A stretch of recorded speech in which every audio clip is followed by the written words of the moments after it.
Welcome to the UAC.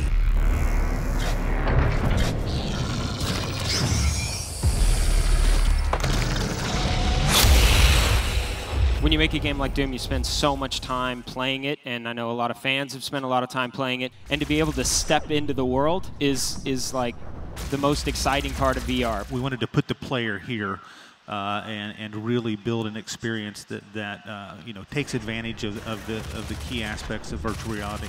This time you're a cybernetically enhanced member of the UAC. Marty, tell us what the setup is.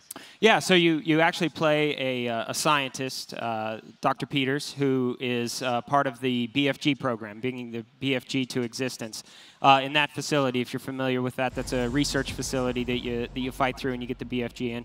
So the game starts there, and you're being killed as Dr. Peters, and have your consciousness transferred to kind of their backup computer system, and through the course of the game you get to transfer that consciousness to different kind of computer systems and technical vehicles. Most of the game is still about combat. We love combat. That's what Doom's all about. So you get to inhabit kind of this badass security robot that has all the guns and all the kind of killing power that you would hope a Doom game lets you wield.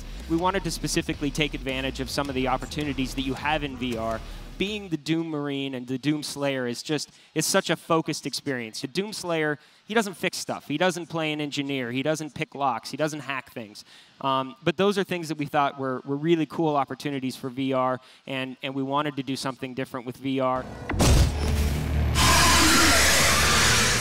Are we going to see new locations, both on Mars and in Hell? Yes, we are. Much of the game takes place in existing locations, but you definitely explore new locations that were not seen in Doom 2016. All of them are very cool, but one of them in particular is really spectacular. It should be really fun for anybody who just wants a standalone VR experience.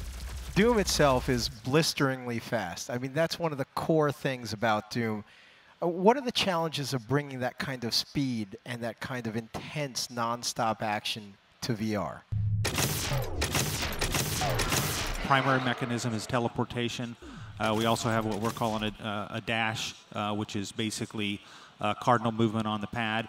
But if you've watched the trailer for Doom VFR or you've played it in the demo booth, you see that the action is really fast because the teleportation isn't like a blink. It's, you know, we rush you through the world, and we play into that for the glory kills from Doom 2016. If you get a demon in stagger mode, you can actually snap your teleportation to him and you rush forward and telefrag him. You know, a lot of good glorious jibs and blood.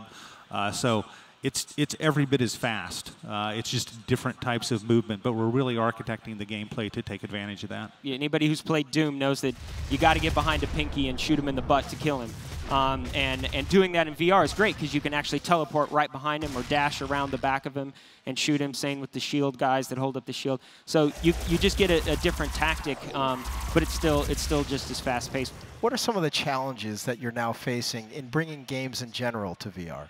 The number one problem I think people face is frame rate, because you need 90 hertz to really make a smooth experience. You know, luckily for us, id Tech is really well suited for that.